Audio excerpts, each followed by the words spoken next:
Hello, you are listening to Embedded. I am Elecia White. My co-host is Christopher White. And if you're searching for a new job, we understand it's tough. So we wanted to talk to a real live Silicon Valley recruiter to get some advice from the other side of the table. Our guest is Anita Pagin. Hi, Anita. Thanks for joining us. Thank you for having me. Could you tell us about yourself as though we just sat down together at a conference and it's lunchtime? Sure. Well, I'm a generalist recruiter, as I like to say. I handle all of software, all of hardware. And when I say generalist is I don't focus on just one kind of engineer. Sometimes recruiters focus on just one specialty, like a UI engineer. So I handle all of the above from the UX down to the metal in the stack. So I'm a full service recruiter. So candidates would see me from the first initial contact to the very end with offers and onboarding. And you have a sideline business. I do. I'm a career coach on the side. Okay, well, we're going to ask about both roles. But first, we're going to do lightning round, where we ask you short questions, and we want shortish answers. And if we're behaving ourselves, we won't ask for a lot of detail. Chris, you want to start? Sure. What's your favorite interview question? I guess that means either that you give or that you've heard. Well, that's a tough one. I could tell you which one I don't like is tell me about yourself. I like asking the question from every single one of my candidates. I'll explain, hey, Joe, this is the toughest part of the role is XYZ. Tell me when you've done this before. And I really could get in depth with that type of question, hear all about the project, what kind of skills were required, the tech stack, what were the potential challenges and results. And I just keep asking probing questions on top of it. And the enthusiasm in the answer. Yes. That's always kind of telling. Yes. What is the most interesting animal that you have ever touched? These are hard questions. That's a hard one. I used to own some geckos. I had a leopard gecko and two fat-tailed geckos at one time, and the fat-tails were Lucy and Desi, and I had a Sebastian was my leopard gecko as well, King Louis, and they're fun. They're fun. The most exotic one I've ever touched is a 4-foot-long monitor lizard. Oh my goodness! So I totally get that. Yeah. Do you know any facts about lightning? No. That's all right. Neither did our previous guest. Do you have a job or life tip that you think everyone should know? Everyone should know how to scramble some eggs. I agree with that. It's not the scrambling part that's the hard part. It's the cracking them and putting them in the thing. Yeah. Like when you're not feeling good and that person's like, what can I do to help? What can I make you? Scramble me some eggs. Yeah. Everyone should know how to do that. Okay. Now you all know what you should be doing while you're listening to the podcast. So going on to the more normal parts. I want to ask you just head on about recruiters and reputation. Mm-hmm. Sometimes recruiters have a bad reputation. How did that come about? That's a sticky one. I like to say recruiters are not created equal. And I like to compare it to realtors. There's just too many realtors in the market. It's just oversaturated. And not all of them are good. You go after the top 1 to 10% in terms of sales volume. Recruiters are similar in that about 90% are not doing their jobs adequately. And they're kind of cannibalizing the market. I hate to use such a strong word, but that is actually the way I see it as a recruiter who I feel like is in that top 10%, is that there are a lot of recruiters who are not putting together the effort to properly read a profile, understand what that person's doing, maybe perfecting their Boolean string, and they're maybe just sending out mass emails. They're just kind of throwing a dart and hoping it lands in the right spot. And that's not recruiting. There are several different kinds of recruiters, so you can't all put that reputation into each as recruiters as a whole. So that's the tough thing too. But unfortunately, that is the vibe that recruiters get. It's equally hard for us because we're already going after candidates who have a perception of what recruiters do. Ill as it might be, they've come away with lack of trust because they've been working with recruiters that may not have suited their wheelhouse, or maybe they've been working with a recruiter who's new to the market and just learning how to build their wings. And there are in-house recruiters that work for a company and what I was calling freelance recruiters, but I think that's the wrong term. So there's a number of different kinds of recruiters. I'll start with in-house. In-house is like what I am. I'm a full-time recruiter for an organization. But in-house recruiters could be a contract recruiter or full-time. A contract recruiter is going to be paid by the hour, and a full-time recruiter is salary. So they're not motivated to make X amount of hires. They're motivated to make the right hires and to work operationally with their business partners for the business. So their performance is reviewed from a different scope than an agency recruiter. An agency recruiter is commission only. If they have a salary, it's really a draw against their commission. And again, like a realtor, they are maybe having really awesome months and then some lower months. And so it's kind of feast or famine. So they have to hustle to get their recruits. And they're probably the biggest challenge in our reputation is that candidates don't understand we don't work for them. We work for our hiring manager. And I think that's probably the biggest thing is that candidates are like, well, how come they're not responding like lickety split? Well, because we have 12 other hiring managers that we're also working with, or 15 other hiring managers in all these different roles. And maybe something's moving. There's a lot of moving parts. But things just shift so much, and we're not paid by the candidate if you're on the agency side or on the in-house side. Now, there is something called like a freelance like a freelance recruiter, but they're more so that type of recruiters maybe working from home. They have maybe 2 or 3 select clients that they kind of fill the gaps in between, and they're just working for themselves. An agency recruiter might work for an actual search firm. You might know of them as like an executive search firm or like some of the well-known agencies out there. And, you know, they could be like Manpower, Cyber Coders, Top Tech, just to name a few. And it's the agency recruiters that end up being paid a % of your hiring salary.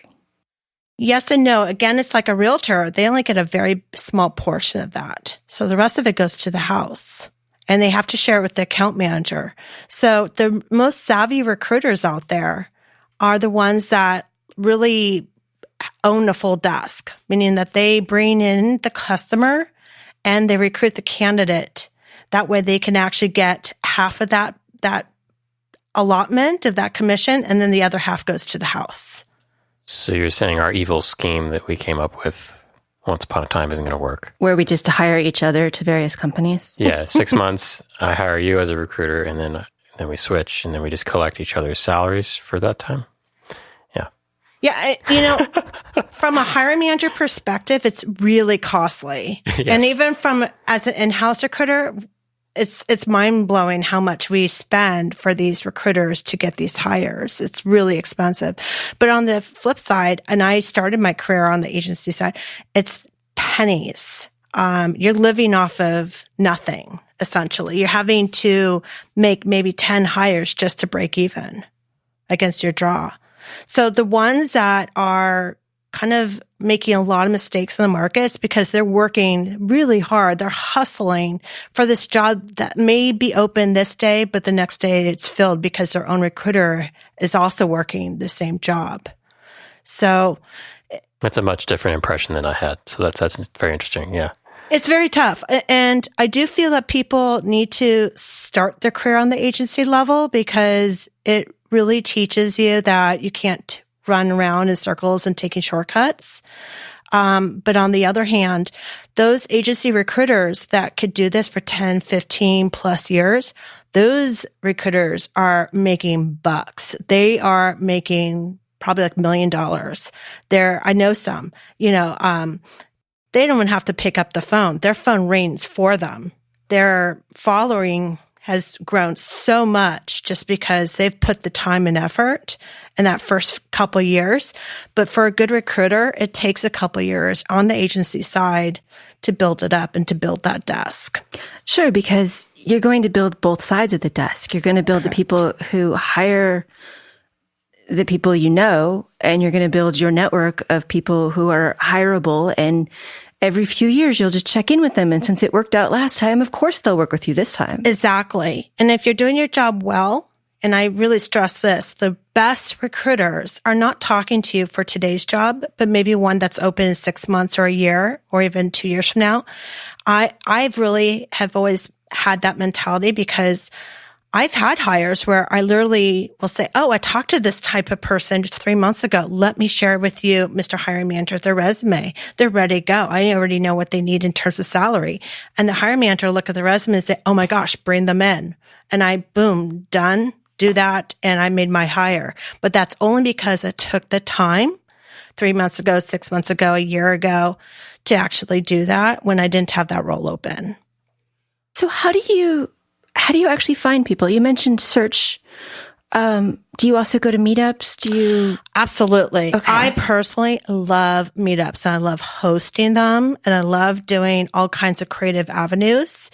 To be honest, most recruiters don't have time to do a lot of those.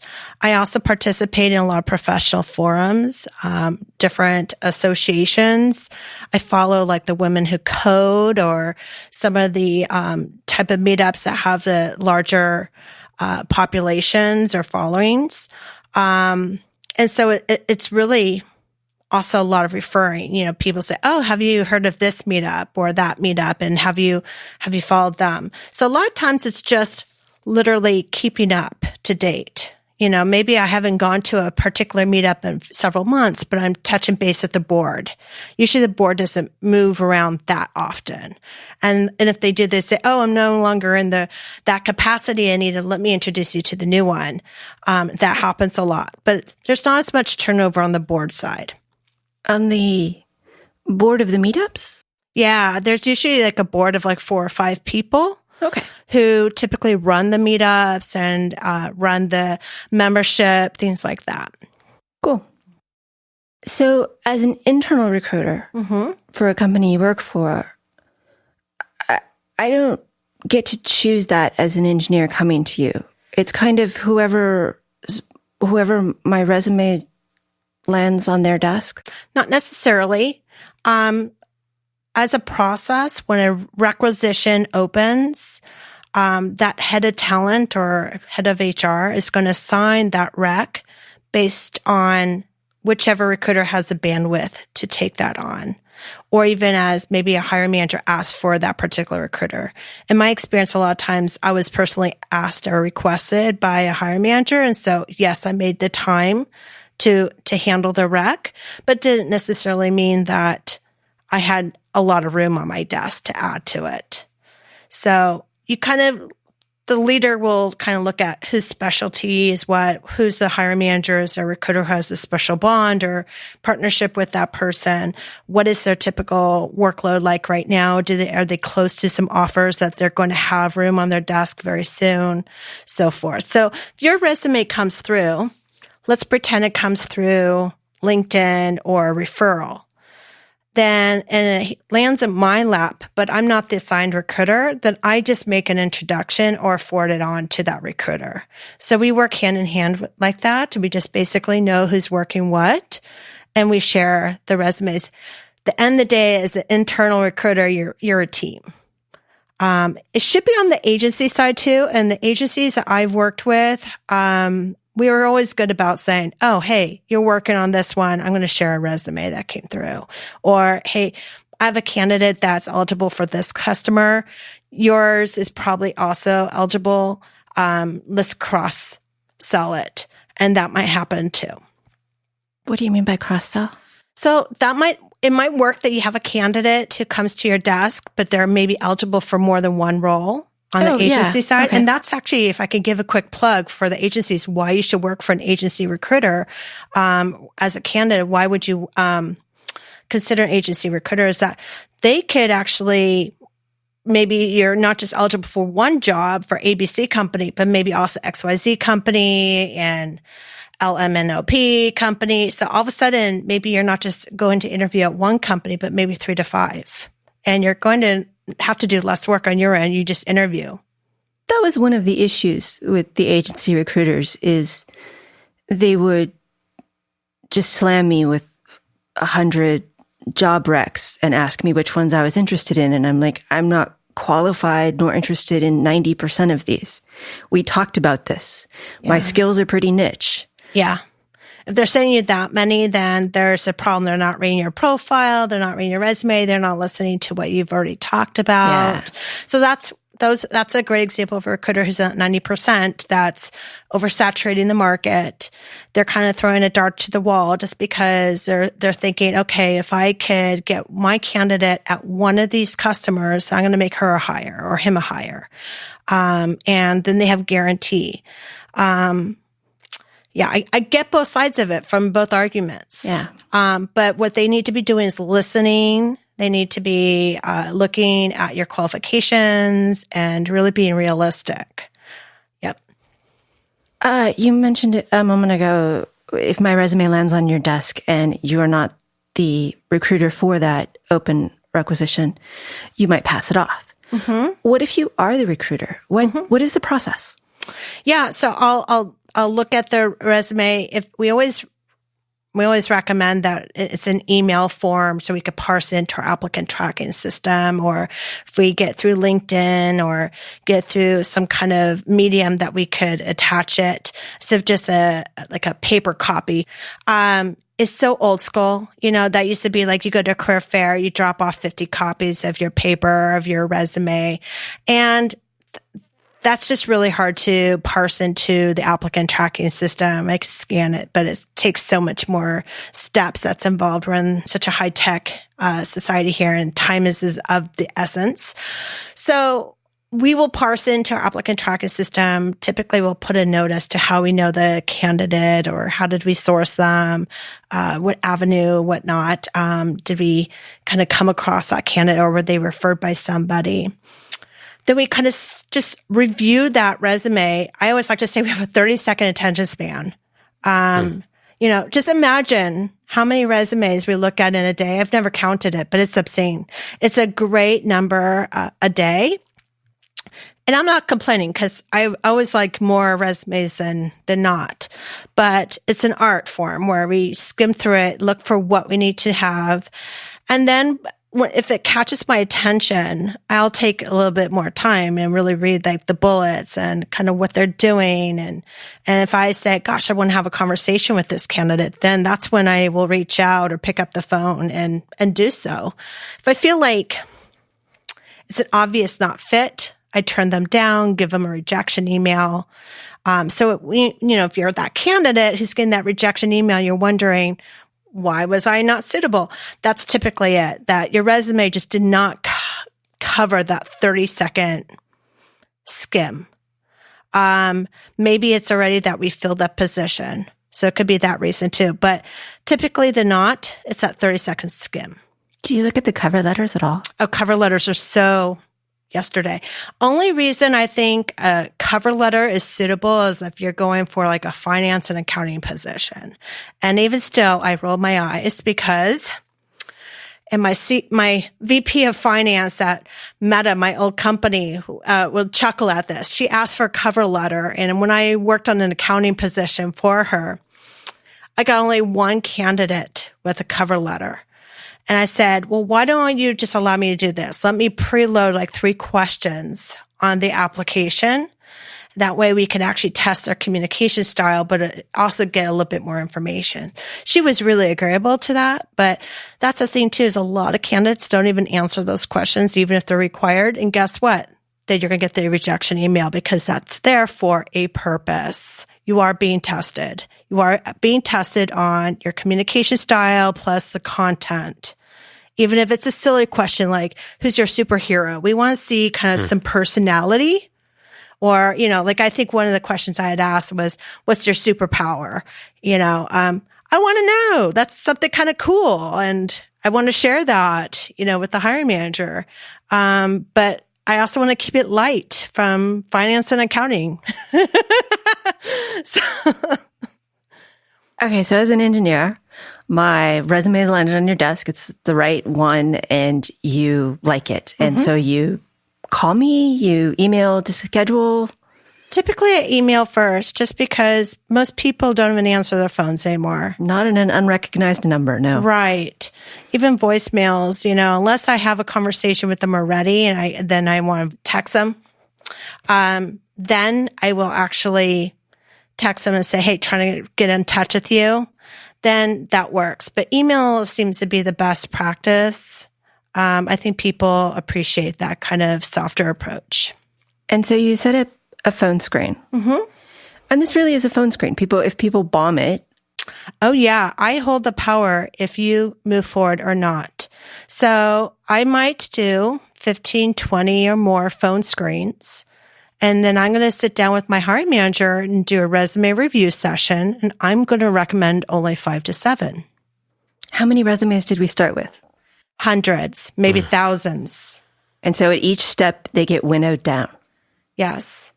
And let me just make a point here. Only the good recruiters in that top 1 to 5% are not going to be in-mailing thousands of candidates.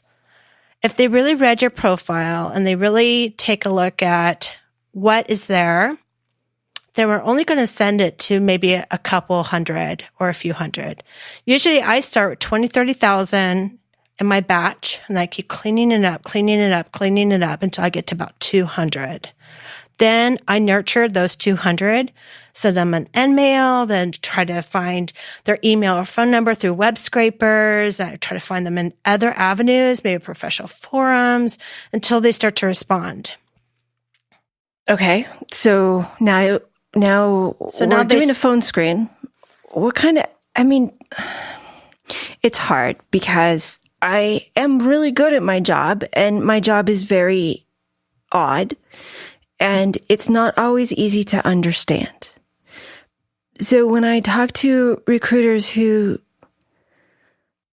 don't have a lot of time to understand the different jobs that they're working on, it's hard for me to really express why things are good or bad. I talked to a recruiter last week for a big company, and in the emails, I thought we were on the same page. And when we talked live, it turned out he wanted me to do phone software for mobile and Android. And I'm not, no, my skills are different. That's a perfectly fine job. My skills are weird. And if I'm not touching hardware, it's no fun. And he was very nice about it, but it wasn't, if I had gotten the job rec instead of a general thing that he sent me, or if he had read my resume more thoroughly, it wouldn't have happened. So how do I help the recruiters understand where I am, and what kind of questions do you ask to make sure that I am a good fit for the job? Yeah. So there's a lot of reasons why that could happen. One is that, yes, that recruiter could just be, an idiot, for lack of better words, that they just did not take the time and effort to properly read your resume, properly, look and screen from your guys' conversations and match it. Or maybe that role was actually then filled and he or she are trying to put you into another role that was lacking the hardware. This was half my fault. I applied for a job. Gotcha. And I read into it what I wanted it to say. Got you. Okay. And that happens a lot, and that's not a bad thing. And I could talk about that later. But the other thing is, it's partly on the responsibility of the candidate to talk about their technical breadth in a non-technical way that's understood. It's also important for the recruiter to ask questions to understand better. We're not programmers. We're not engineers to be able to fully understand it. Some actually used to be, But even still, it doesn't completely correlate. Then there's all these technologies that do different things. So it's a very complex way. I like to ask questions like, first and foremost, to an engineer, like, what part of the stack do you identify with? So if they are claiming full stack, does that mean that I assume UI to the infrastructure? Probably not. Maybe they're probably just application to the platform. Or maybe they're full stack, but doing web development. They're just going down to like Node and JavaScript. That's totally different. I then interpret it very, very differently. But then I like to go into some questions as to the languages that they're choosing to use and for what purpose. For instance, for embedded engineers, a lot of them use C. And actually, a lot of what I recruited for requires C++. It was found to be a little bit more efficient in some of the complexities of the product that we were working on. We were also working with Qt. And so those are things that a lot of people don't necessarily touch as an embedded engineer. So I might ask questions that pertain to why did they choose C over C++? Or if they're working with C++, is it C++ 99 or 11 and 14? What features in 11 and 14 are they dabbling in? If they could ramble on like 5 to 7, I'm saying, okay, they're fine. They're good. But if they're not really answering that question, they're kind of pausing, trying to remember. Google it. Yeah. Then I know that they really don't know the answer. So the other thing is recruiters know a little bit more than they're really allowing to give. We're trying to act like we don't know some of the answers just because we are trying to get them to give us what they're doing. And it's a delicate balance because sometimes engineers are also working on things that are confidential. We don't want them to give up confidential information. We just want to understand what are they doing and why.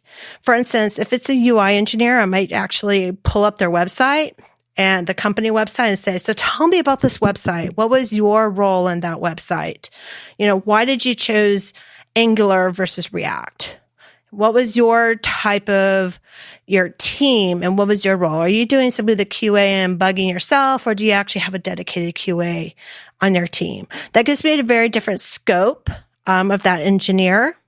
And so I really try to go into the weeds from a high level. Then the hiring manager can go even deeper and talk about that technical scope. That makes sense. I mean, as you're going from 15 to 5, yeah, exactly. Your goal is basically to weed out. For sure. And like on the hardware side, like say it's an optics engineer or someone like a mechanical, I might ask, tell me about your process of prototyping from like idea to manufacturing. I really want to hear the full process, and so it may sound like they're going on this monologue for 2 minutes, but I want to hear what is that monologue and what are they adding and what are they not choosing to share? Because at a first level, you're kind of asking, have you ever done anything? Ding, ding, ding. Right? And at what point? Was it shipped? Was it a shipped product or not shipped? Was it always an R&D? Because especially I have a lot of hiring managers that are looking for a lot of academia. Mm-hmm. Well, a lot of code, especially in the academic side, is different from production. And so I really polite, sometimes, yes. And not that the academic code is going to be anything short of it. It's just, it's a different style. And, now you're shipping a product. So those features are going to be very, very different. So when you're putting out a product that's going to be touched by, thousands, millions of consumers, it makes a huge difference. So, that prototyping, that whole idea of from start to finish, that they've touched entire cycle is what I'm trying to get at. Going on. So the recruiter, you have gotten my resume. We've talked on the phone. You've passed it along to the hiring manager. Your role is not over there. A lot of people think that is the end of your role because recruiter means you recruited, now you're done. But you continue on. Yeah. So we're an agency recruiter. They really don't have that control from then on because they're off-site. An internal recruiter is on site and they're working with the business. And so they're having constant conversations with that hiring manager and the team. and they're constantly navigating things. They're not just navigating that particular resume, but diversity issues, culture issues, all kinds of things operationally that comes into play.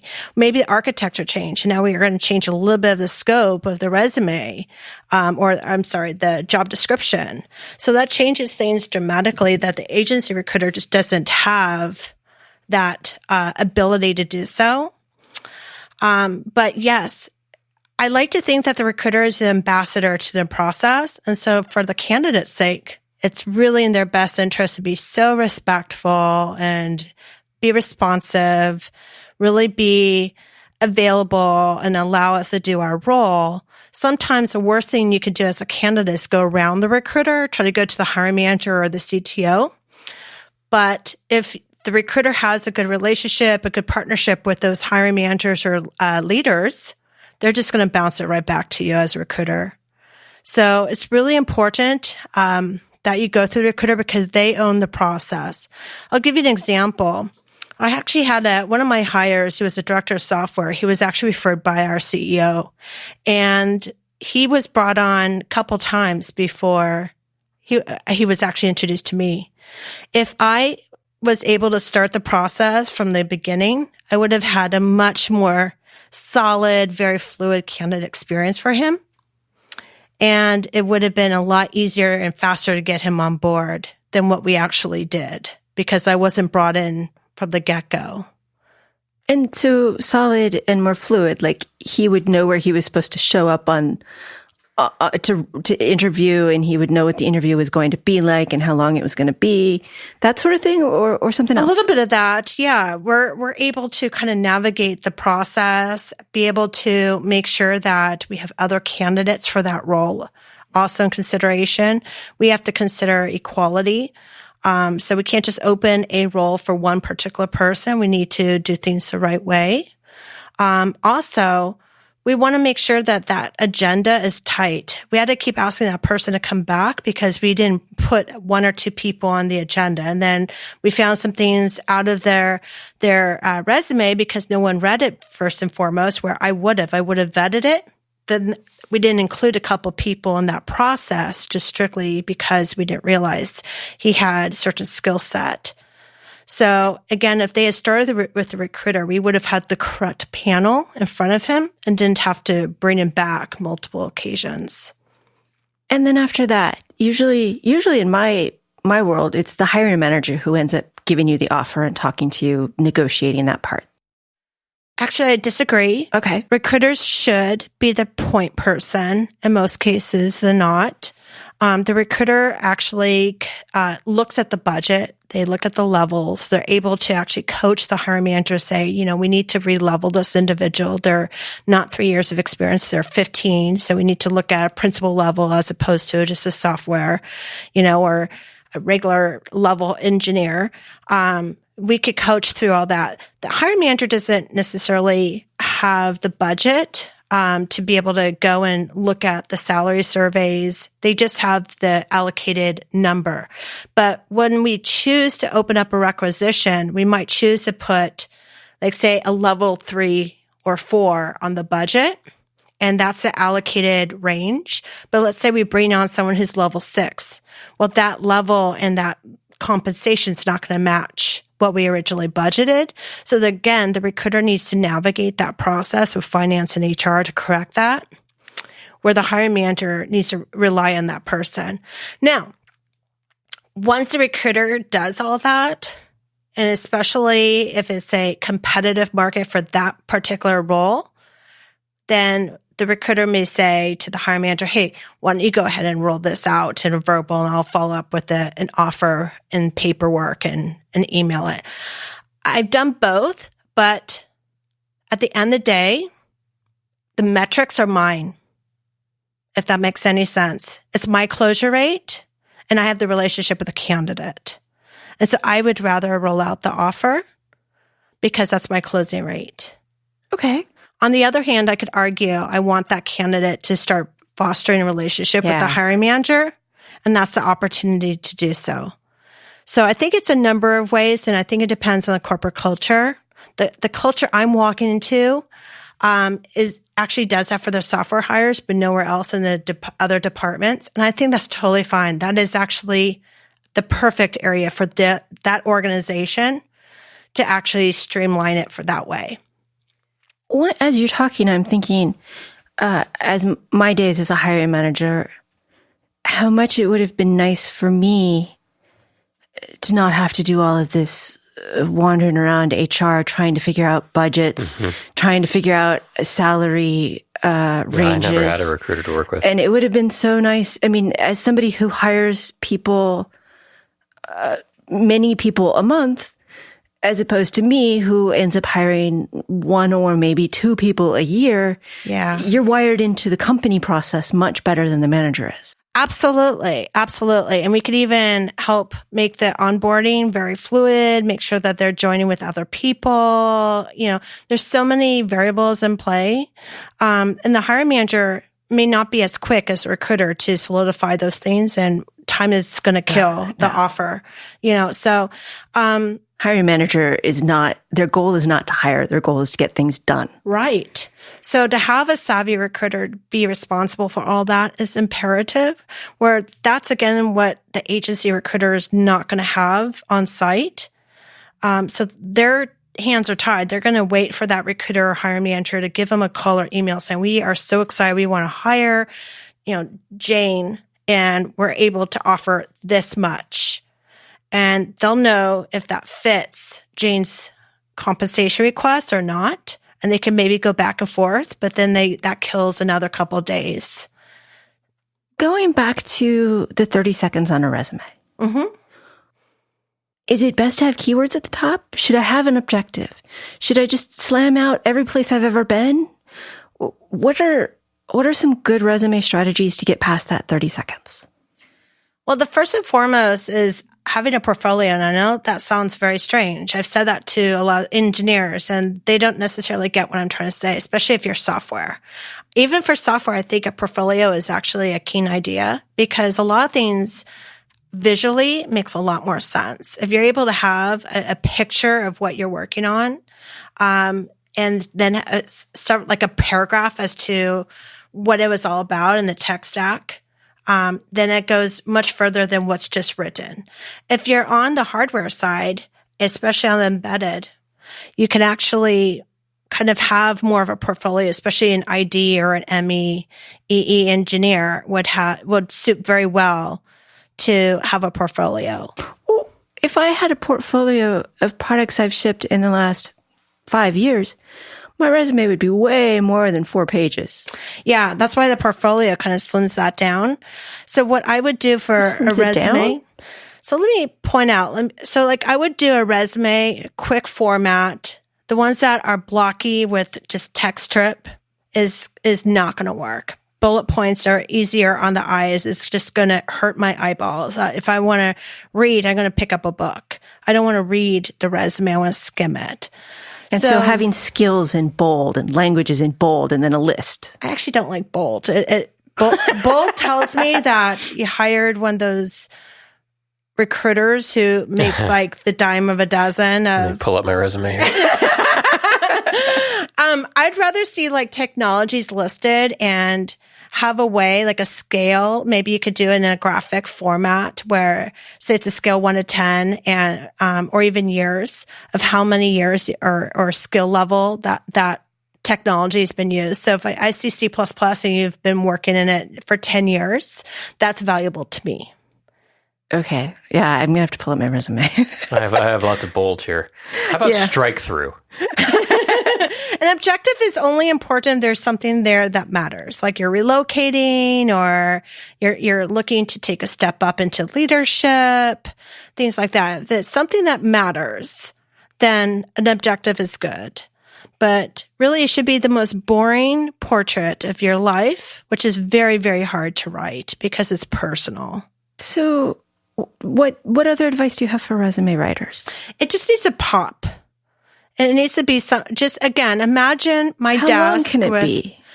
Yeah. I actually don't care about length. Okay. Especially if you have a PhD, you've earned it. If you have a master's, honestly, I don't care because I just want to see what's been there. I'm going to read from the bottom up I'm going to look at education first. You're going to read from the bottom up? I'm going to look at the education first, and then I'm going to skip a few jobs unless it's a recent person, maybe 5 to 7 years in their work. Then I'll read that. But if someone's been in their work for like 20 or more years, I'm going to skip a few jobs. To be honest, if it's not within the last 10, 15 years, I think you should just cut it out. You should just list the companies and the title and leave it at that, because we can assume a lot by just the title and the company, right? Or maybe, put more emphasis on the most recent jobs. What I love, and yes, I'm going to nerd out here, I'm just a little OCD, but I call it the rule of odds. I don't want to see 2 or 4 bullets. I want to see 3 or 5. I don't want to see 15. I don't want to see 11. I want to see 3 or 5. Not 7. No. Okay. Christopher really literally has his resume up. I really do nerd out about that. My poor clients I career coach. I'm always telling them 3 or 5, 3 or 5. Okay. So going back to the end of the job hunt, how about negotiations? Do you have to deal with that, or is that the hiring manager? Yeah, no, that should be with the recruiter. And money is a sticky and awkward subject. So again, this is another reason why I think the recruiter should be handling the offer, because you don't really want to be kind of trying to have that awkward dance with this new employer that you're having, that leader that you're going to be reporting to. You want to start in the most comfortable light. I'm going to actually mention something that I think a little bit of an elephant in the room, if I could. A lot of people are very sensitive about sharing compensation. And I'll tell you, first thing first, just tell the darn recruiter what you're expecting.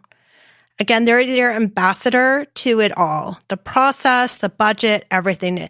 If they really want you, they will find a way to make it work. And I really do mean this. If you made $150 at your last job, mention that. Say, I'm making $150 in my last job. I'd like to see a small increase. If I could get to $160, that'd be awesome. I'd love you forever if you can get me $170. The very lowest I will accept is $155. That's great. I have something then to go to my CFO to make a case. Then I'm going to ask them and say, if I can get you to $160, can I get you to sign that in 2 days, by Friday or by Tuesday? I could go to my CFO and say, my candidate will sign at this amount. Can I please get this approved? It's really hard for us to go for bat when the salary surveys sometimes tell us something different than what the market's yielding. And so we need as much data as possible, including any offers. So if you're up against other offers, share it with the recruiter. It's only more data. Yeah, it's not likely to hurt you. No. Although salary chicken is a thing. It's a little hard sometimes because I don't know always how much salary I want. It depends on the stress of the work environment and how much I believe your stock options are worth and whether you will give me 4 weeks of vacation a year or 2. And so there's all these other variables, although many of those can be negotiated as well. Sometimes vacation's becoming one of those non-negotiable items. Yeah. It used to be, but not anymore, I'm finding, which is a bummer. A lot of the companies that are actually doing the unlimited PTO, it's because they no longer want to negotiate that.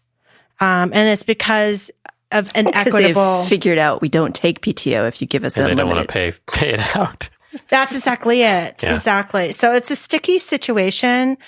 So here's the thing with, if you're going to ask for more equity, then expect your salary to go down. If you're going to ask for more on the base, expect your equity to go down.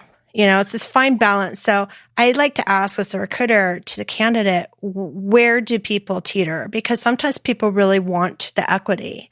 Sometimes they really want the base. I like to suggest, if you're working for a public company, to go for the base because you're going to get replenished periodically. And the ESPP usually, which is not a thing that you negotiate at all. You just put money in. Exactly. Now, for a startup, I hate to call it this, but it's fun money. It's kind of monopoly money. That's what we call it. Yeah, because it's not a value until you IPO. However, I do believe in sweat equity. It's kind of like when you're renovating your home, you have a lot more further pride when you own a piece of the pie. And you want to see your work come to fruition. So that's really, I think, important to have a piece of that. And when you're in a startup environment, you kind of have to take the acceptance of, I'm not going to earn the same amount as Google.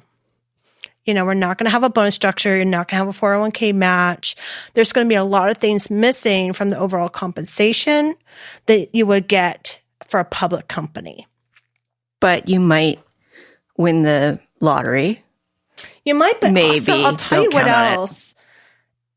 A lot of startups these days are just fun engineering, and the impact is great. And you can see your work every day. Absolutely. And I'm one that loves startups. I've been in startups my entire career, and recently came out of a career search. I did interview with the big box companies, and I did choose a startup over a big box when it came push to shove to sign an offer. And I'm really happy with my decision, because at the end of the day, some things really count. People, the technology, your impact, your imprint, kind of the smile on your face of that satisfaction. It goes just so far to say, yes, I'm part of this. If you're part of that big organization, you're just kind of siloed. You're kind of stuck to this job description, and you're not really allowed to kind of go over and above until you go into the next role. Let me go back to the 7 bullet points for just a second, because I just realized why I had 7 bullet points. There's a lot of us who've been doing contracting for a number of years. Yeah. It's always been tricky for me how to put that on the resume, because I might have had a dozen clients over a few years. It's much easier to say, I worked at Cisco Systems and I was a principal engineer and I did this and this, versus I worked for these 12 clients and I made toys and rockets and medical devices and consumer products. And so how as a contractor should we be putting that experience on a resume? First of all, portfolio would be awesome, because those visuals just really go far. But second is adding a summary of some of your products early on your resume before your actual work experience, and putting some of that content out of those bullets and into the summary. Maybe have a product summary. And one bullet is consumer products, and you list all the different kinds of products you shipped. Another is, widgets or networking, whatever it is, routers. You could do all that kind of stuff in that summary and just go to town. I say the same thing with leadership. If you're trying to transition to a leadership role, put that into like a leadership summary, something to emphasize it. Especially someone who's been in contracting, they have loads and loads of products to their name, their imprint, and it's really, really hard to emphasize that on a resume, and it can get lost in the shuffle. And sometimes it just comes out as a little bit unrealistic, but it's completely legit. I was talking to one of my principal MEs from my last company the other day, and he was like, Anita, when I counted all the products I've shipped, it got to 230, and then I just got to a point like, stop counting. But, he's been as a consultant. He's worked for himself. He's done a number of different organizations that he really does legitimately have that many products to his name on his resume. He needs to put in a portfolio, and that's exactly what he did. Now I'm going to have to stop looking for other people's resumes to copy and start looking for other people's portfolios to copy. How do I get a recruiter to like me? Are there better ways? I mean, you've mentioned being responsive and having a resume that in 30 seconds you can decide whether or not you want to spend another 30 seconds. Sure. There's so many ways to answer that question, but I'll tell you the one way. Is it brownies? Not necessarily, but that sure doesn't hurt. I'll tell you the one way not to is being disrespected. As a recruiter, we get this all day long. And it's shameful. We take it very personally. This is our passion, our profession. And sometimes they're not even taking the time to acknowledge or whatnot. So, that's the first and foremost, is being respectful, being responsive, so we don't have to hunt you down. Because, if we can't hunt you down, guess what? To the next one. There's plenty of fish in the sea. We don't have time for that. But the best thing is just to really give us as much ammunition to be able to work with you, to be able to know and understand where your value is. I want to basically know where your value is to this position that I'm filling. And then we want to test you to that. In the interview process, when I do my debrief with the team, I want to basically be able to quickly go to hire, no hire, culture fit or culture add. Where is their value to their team and where can we coach them? Plain and simple. And if they could rattle off, great. But if I don't have enough of that clear cut answer from the point of the phone interview, then I'm not going to have enough to represent you to the hiring manager. And then you won't make the cut for the 5 to 7 that I share. So stop viewing recruiters as barriers and start viewing them as people you need on your side. Absolutely. Like the biggest thing I still am scratching my head about is people don't research the company or the industry. Take the recruiter interview as a phone interview. We're not going to ask you to do code, but treat us like I want to know why you want to work for us. I really do. Yeah, and it's good to be able to spell the company name right. Right. And I want a job is not the answer. Any job. Yeah. I want to pay the bills. Because I want you to also love it. I don't want you to be talking to me just because you need a job. I want you to love it. Well, that's hard because a lot of engineers are skeptical of people who like things. So yeah.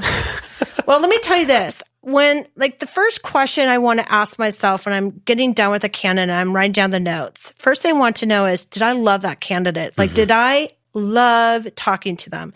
What I want to do is hear them talk about what they've been doing and feel really engaged and I understand in layman's terms what they were talking about, but that I'm excited too. And I can't wait to tell my hiring manager all about it. So I want to walk away saying, I loved that candidate. And then second, I want to also be able to tell my hiring manager, this candidate's going to love working here. And so if I can't really do that, then they're not going to be in that top 5 to 7. That was a key thing you just said there, which is be able to describe what you do in layman's terms. And ding, ding, ding, ding. A lot of people can't do that, especially for more esoteric things. But even for, pieces of consumer products, you can have people talking about, well, I worked on the, the display subsystem for this wearable and it did this and this, and you've already lost them when he's like, oh, I did. I worked on the thing that presents the pretty graphics for this. And right. So there was actually an article, and I think it was a conference that Jeff Weiner from LinkedIn was just speaking on. And he was actually saying that that we're not amiss on technical breadth. We're amiss on soft skills. And that's the biggest challenge that people don't understand. The recruiter's time is for you to be able to explain. Sometimes people think, oh, I don't need to tell the recruiter because they're not going to understand it. Well, first of all, try them. They might actually be understanding it. But second, it is your job to make them understand and to believe it and to feel the passion of what you're doing. If you cannot do that, then you do not proceed forward. And that's the soft skills that we're testing. And we need to understand that this person's going to actually be able to operate in our ecosystem in a collaborative way. So sometimes we like to say we don't hire jerks, but it's true. We want to have somebody who's going to be respectful of the process, respectful of the recruiter, be able to really kind of see themselves in the organization and love it. Do you have any pointers on interviewing with the team in general? Have there been times when you've found somebody you're just like, oh, this person's perfect, and then they blow it in the interview? Yeah. So I like to actually coach my teams to follow a 15-15-15 rule if they have a 45-minute slot, which means 15 minutes of soft questions and then 15 minutes of kind of grilling or tougher questions, and then 15 minutes to ask the candidate, have the candidate ask questions or to sell the company. And before that, I try to get the team together and actually divvy up who's going to be testing what. So it's not duplicated, but that way the 15 minutes of kind of the grilling time seems like it's sufficient. What happens time and time again is you get a candidate on site and they kind of walk away and we say, gosh, but they're really good at optimization. Did anyone test an optimization? Because optimization is all over the resume, but guess what? They didn't. So guess what? We have to bring them back just to test them on optimization. Well, again, if you have that huddle beforehand and divvy it up and say someone's going to test on optimization, then that should be covered. Someone should be covering maybe algorithms. Maybe someone should be covering problem solving. It should just be all divvied up and it feel very natural, but organic, because a senior candidate is not going to want to write code on a whiteboard. Maybe an algorithm is appropriate. So for that nervous Nelly or person who's coming in who really is squeamish about that, bring your laptop. Just say, hey, I'm nervous. I don't like doing it on the whiteboard. Would you mind if I actually use my laptop and I can even compile and test it for you? How do you feel about take-home coding exams? I think those are good. Especially if it's not timed, then you can think in your own time and there's less pressure. If it's timed, then you're feeling a little bit more pressure and you're, open to making mistakes. But I think those are good. And believe it or not, recruiters have to do those too. We have our own little take-home tests. What's on your take-home test? Oh boy, you don't even want to know. We've been tested in all kinds of things, presentations and yes. Here's a candidate, here's a job description, write us an email or all kinds of stuff. Yeah. I've done, here's a TV and this is the features. Please write me a Boolean string or. One of the difficulties with the take-home tests is they're sometimes 8 or 12 hours long. That's redonkulous. Yes, I'm making up words. I'm happy to hear it. It should really be 2 to 3 years.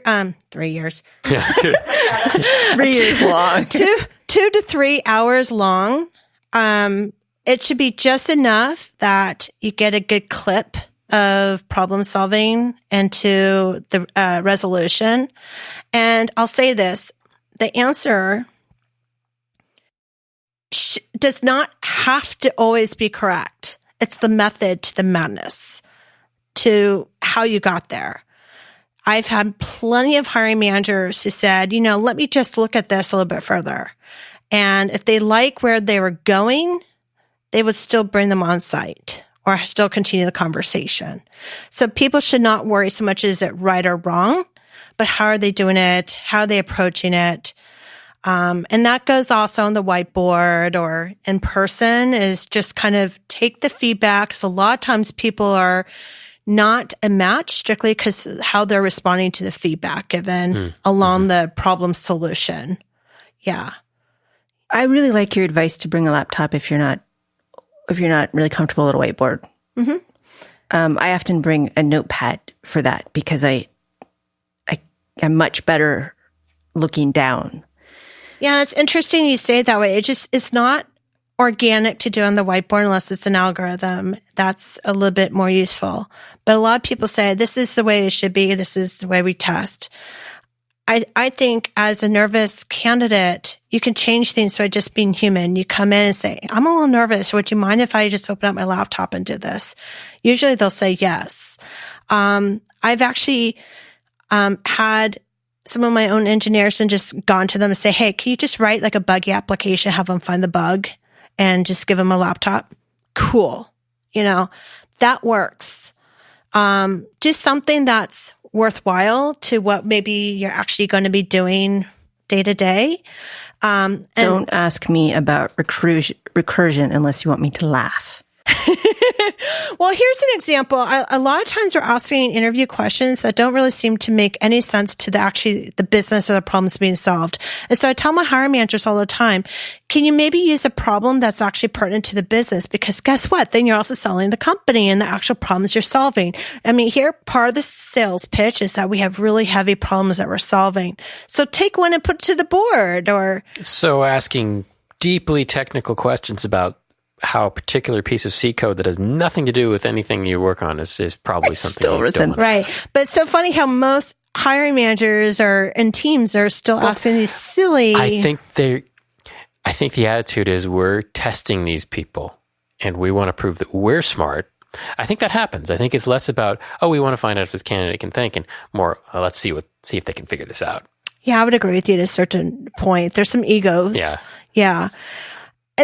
I'll just be honest. I think it's more than egos. I think a lot of people just don't know how to interview. That's true too. And so, the recruiter also kind of plays a role of talent advising and helping the business kind of navigate, give ideas, give them feedback, saying, hey, I'm hearing all my candidates are leaving without a chance to ask questions. And by the way, you guys are all asking the same questions and they're here for 5 hours.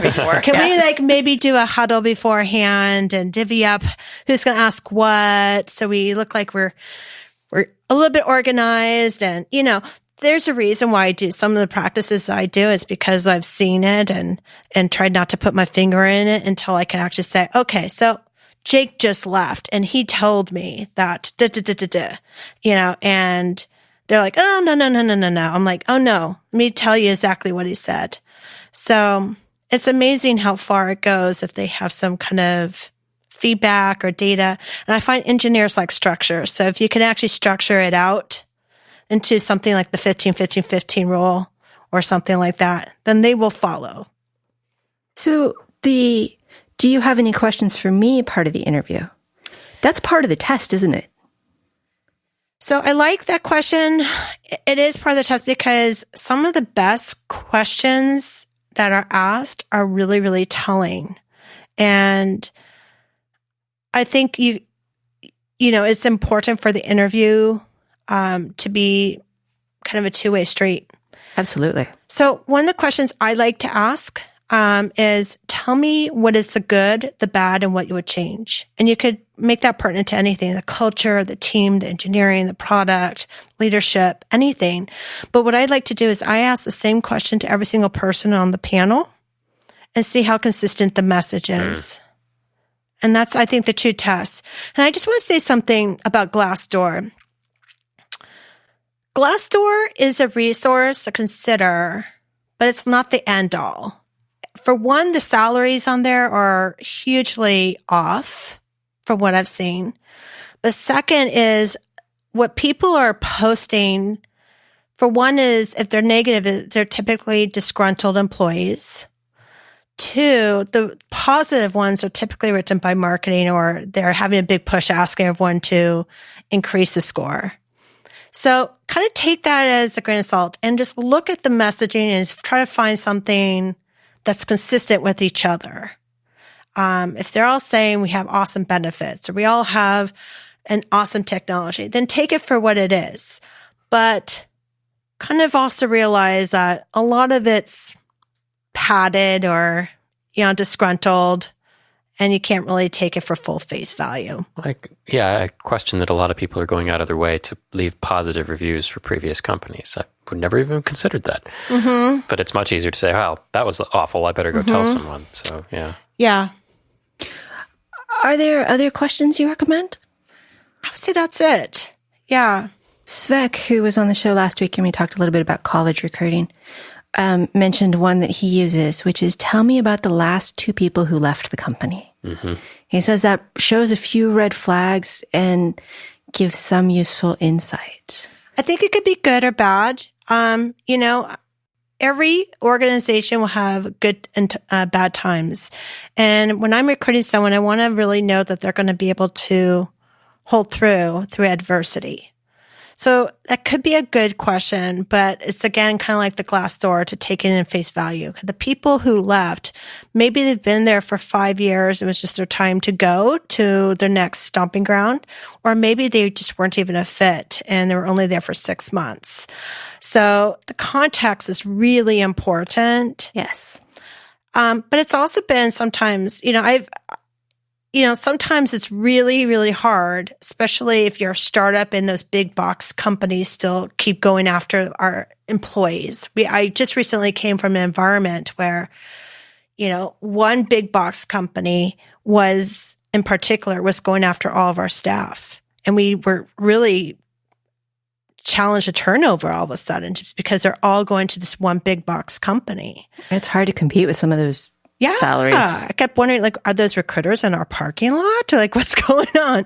But, it's really, really hard. And it just happened that particular company was throwing some really big salaries at anyone with our name on their resume. And they actually did take some really awesome talent. So I don't want to say, huge salaries for not so great talent, because they got some awesome, awesome talent. But I think what happens is that everyone goes through those cycles. And so you go through those turnover times and you see some consistencies. And then you see some people who just want to change for whatever reason. I've been there. So shifting gears entirely, you do career coaching. I have to think that having seen so many resumes and been through the process so many times, you probably would be a pretty good career coach for getting my resume in place and getting to contact people. Yeah, I originally started career coaching in between jobs. And I always said that when I was in the agency side, gosh, if I can only monetize it on the candidate side, because again, we work for the hiring managers, we're hustling. We don't have the time to coach the candidates as much as we'd like to. And so I started to do this with the idea that, if I hop skip many, many years into my retirement, I want to keep a foot in the marketplace on a part-time basis. And so this is kind of my opportunity to do it on a side basis, slowly. I'm not taking any time to nurture it. It's all referral based. People just kind of fall in my lap. They refer their brothers, sisters, their spouses, their coworkers, their best friends. Some have been past candidates, past coworkers. But I've found it to be very useful because you know what? It even helps me because we don't take our own advice. But then if I take a step back and say, what would I tell one of my clients? Yeah. I need to do this. All of a sudden, if I treat myself as one of those clients, then I know my answer. But I'm also really interested in helping people beyond the career search. So I'd say most times than not, I'm working with people the first time because of a career search. And when I'm doing that, it's on a weekly basis. But then once they land a job, then we typically will work maybe once every 2 weeks or once a month, and we'll put together a 30, 60, 90-day success plan in 1 year. And then maybe we might work on, say, executive presentation or managing up, or maybe performance reviews, or, all right, what should I do now that I've been put on a PIP? Or how do I do this? What do I do when I go networking? Let's put together a networking plan. It really goes on to so many other levels that it's not just a career search. But that's typically when I catch people for the first time. It's a career search. We knock it out.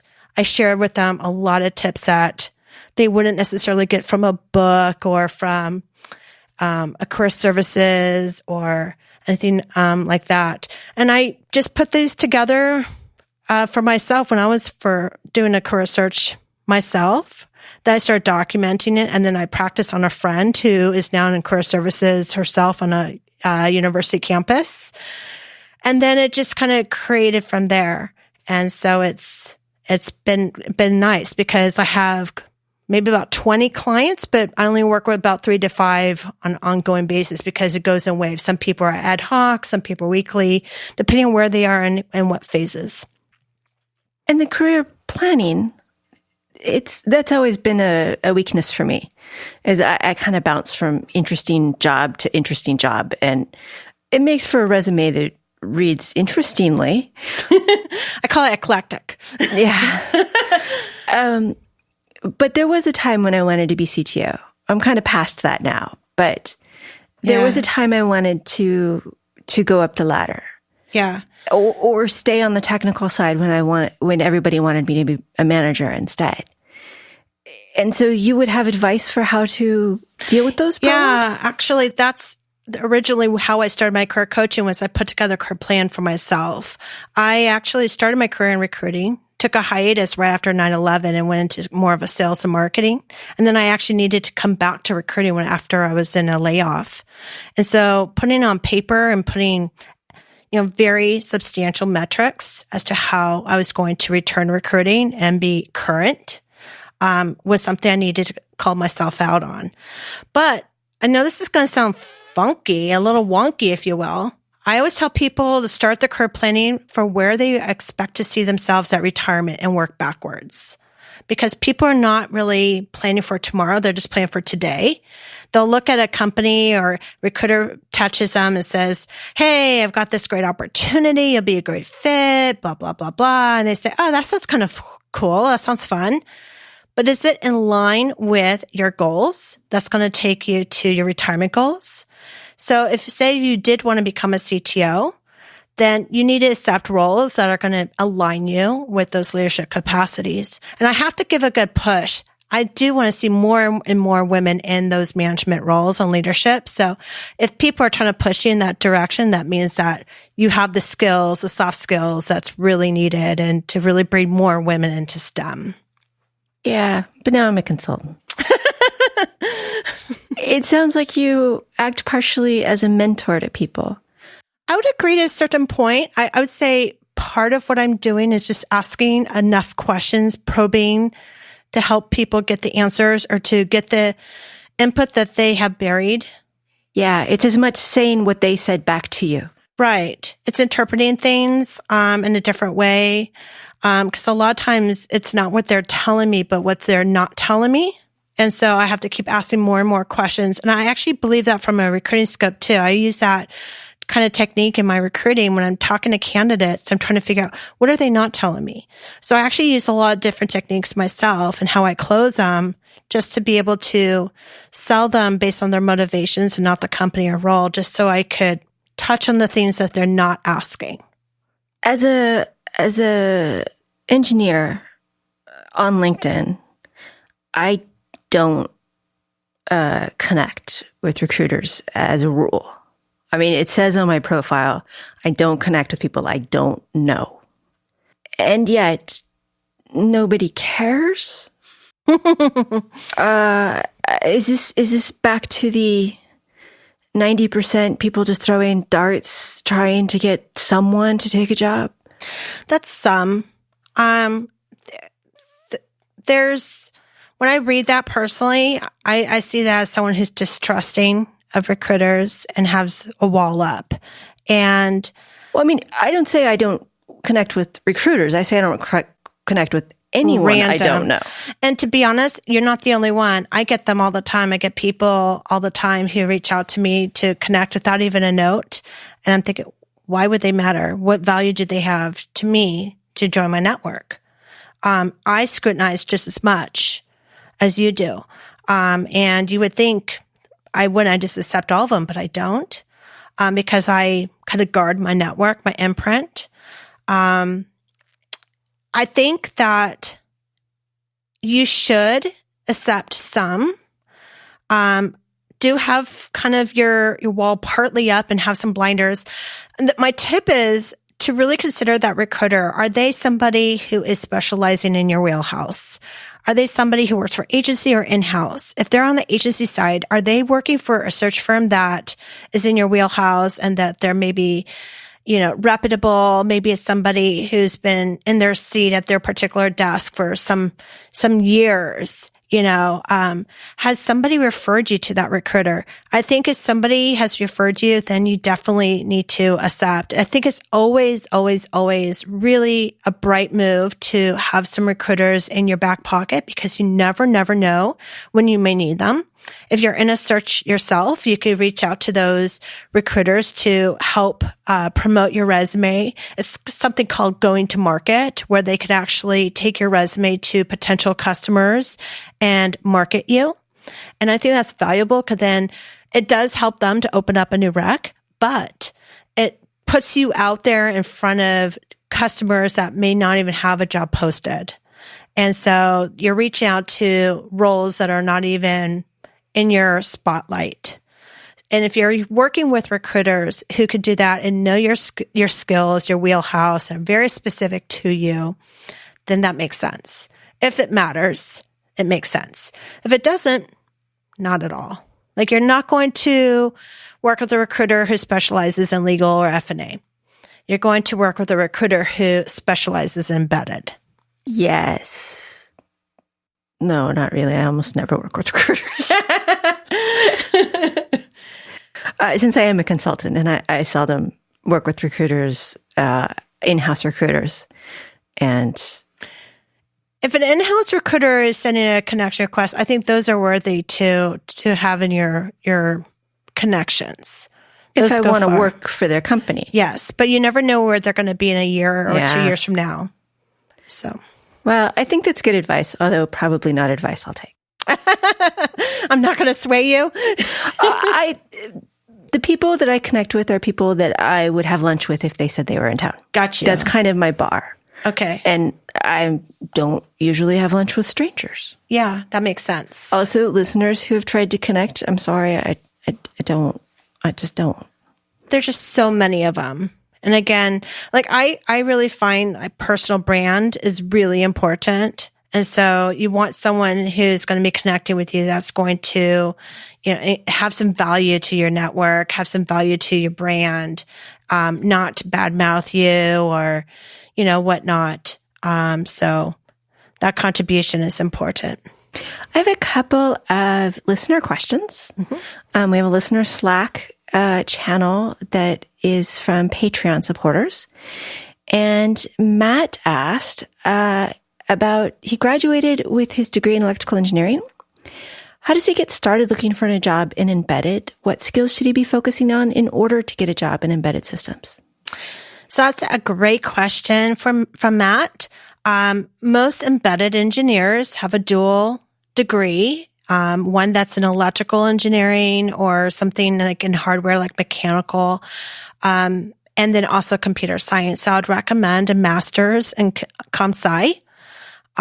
But more importantly than education is the work experience in the seat, having experience that are in internships or that entry-level position that is maybe product-related, that you're going to ship a product, maybe consumer or robotic or drones that's going to integrate both software and hardware. And then if I was to choose programming languages to spend time in, definitely C, because you're going to find a lot of embedded work in C, but also anything with complexities are also going to work with C++ and sometimes the Qt as well. And from Chris G, what has made applicants stand out to you in the past? Well, I spoke a little bit about portfolios, but I think just a clean resume, you'll be surprised how many times there is a typo. And you'll be surprised what our assumption is of a typo on a resume means maybe they don't always have clean code. So that's something that is noteworthy to have someone proof it, have another one proof it, and another person proof it because what happens is your eyeballs go kind of fuzzy after you've looked at it so many times, you're not going to catch what we're going to catch. And it's silly stuff usually. I went through an interview not long ago and they said I had too many commas. I was like, wow. But that was important to them. Okay. I thought it was splitting hairs, but. You mentioned interviewing yourself because you have a new gig. I do. Do you want to tell us a little bit about it? Yeah, I'm super excited to be part of this team. They're called Carbon. located in Redwood City. Carbon 3D. They're known to be a 3D printer. They have this very sophisticated technology called clip method. And what it allows it to do is this accelerated 3D processing. It could be like 10 minutes or less to print something from a liquid pool. It's super cool, very, very geometric. Their big partner right now is Adidas. So they are printing the midsole of the shoe.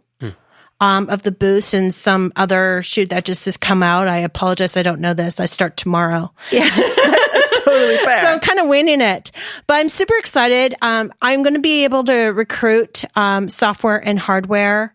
But the big impact I'm going to have is on the software side, because a lot of software candidates do not see where their imprint is going to be in such a hardware or material science type product. And yet the software is the secret sauce. So I definitely will be doing some really fun things to drum up the awareness from a software perspective. But they do some really heavy problems there that the software team is really digging apart at. They've got some big milestones in this next couple of years too. Right now, they're just under 350 people, but they're going to grow really quickly in this next year.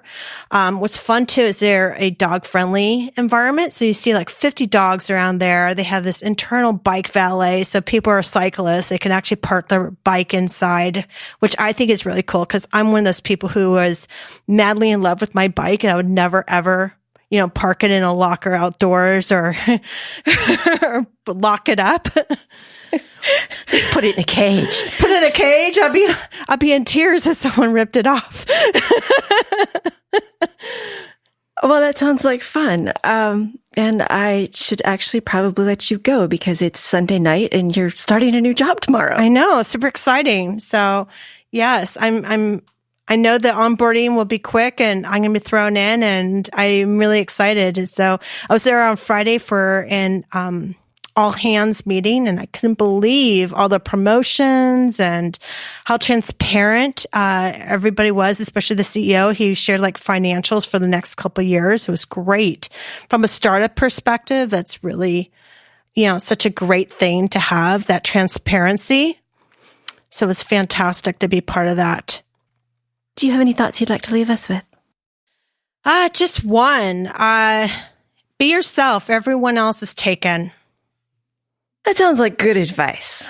Our guest has been Anita Pagin, independent career coach and recruiter tomorrow at Carbon 3D in Redwood City, California. If you want to know more about her career coaching, she can be found at anitacareercoach@gmail.com. Or you can email us and I'll connect you, of course. You can email us at show@embedded.fm or hit the contact link on Embedded FM. Thank you for being with us. Thank you so much for having me. Thank you also to Anthony for introducing us to Anita. Thank you to Christopher for producing and co-hosting. And of course, thank you for listening. This week, I don't have so much a quote to leave you with as a fact sent in by a listener after listening to last week's show. This is from Malta. There is an area in Venezuela with thunderstorms on 1/3 of the days for 10 hours a day with nearly 300 strikes an hour. That's Catatumba lightning. And I am totally going to look at that Wikipedia page. Embedded is an independently produced radio show that focuses on the many aspects of engineering. It is a production of Logical Elegance, an embedded software consulting company in California. If there are advertisements in the show, we did not put them there and do not receive money from them. At this time, our sponsors are Logical Elegance and listeners like you.